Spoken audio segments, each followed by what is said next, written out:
प्रश्न 1. एका अभिक्रियेमध्ये 5.3 gram sodium कार्बोनेटची 6 gram acetic आम्लाशी अभिक्रिया होऊन 2.2 ग्रॅम कार्बन डायऑक्साईड, 0.9 ग्रॅम पाणी आणि 8.2 ग्रॅम सोडियम ॲसिटेट तयार झाले.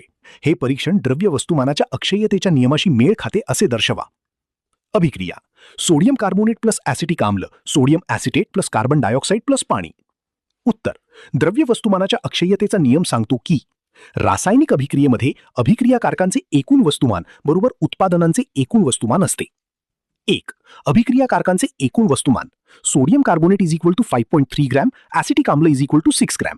एकूण वस्तुमान is equal to 5.3 plus 6 is equal to 11.3 gram. 2. उत्पादनांचे एकूण वस्तुमान: carbon dioxide is equal to 2.2 gram, पाणी is equal to 0.9 gram, sodium acetate is equal to 8.2 gram.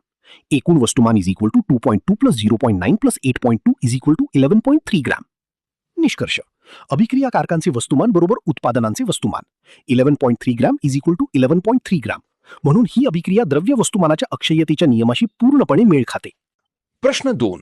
Hydrogen आणि ऑक्सिजन यांचे वस्तुमानाच्या 1:8 प्रमाणात संयोजन होऊन पाणी निर्माण होते.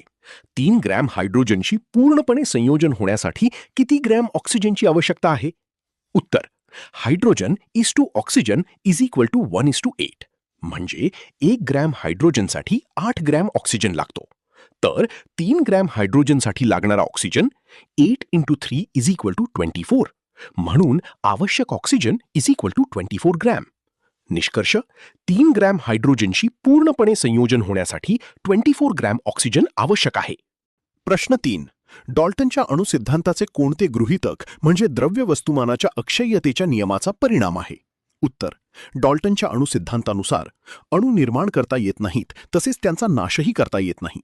हे गृहीतक द्रव्य वस्तुमानाच्या अक्षय्यतेच्या नियमाचे स्पष्टीकरण देते. कारण रासायनिक अभिक्रियेमध्ये अणू फक्त पुनर्रचित होतात, परंतु त्यांची संख्या व वस्तुमान बदलत नाही. प्रश्न 4. डॉल्टनच्या अणुसिद्धांताचे कोणते गृहीतक स्थिर प्रमाणाच्या नियमाचे स्पष्टीकरण देते? उत्तर: डॉल्टनच्या अणुसिद्धांतानुसार एखाद्या संयुगामध्ये अणू नेहमी निश्चित व स्थिर प्रमाणात एकत्र येतात. हे गृहीतक स्थिर प्रमाणाच्या नियमाचे स्पष्टीकरण देते. उदाहरणार्थ, पाण्यात नेहमी हायड्रोजन आणि ऑक्सिजन हे 1:8 या निश्चित वस्तुमान प्रमाणातच असतात. त्यामुळे कोणत्याही ठिकाणचे पाणी एकाच प्रकारचे असते.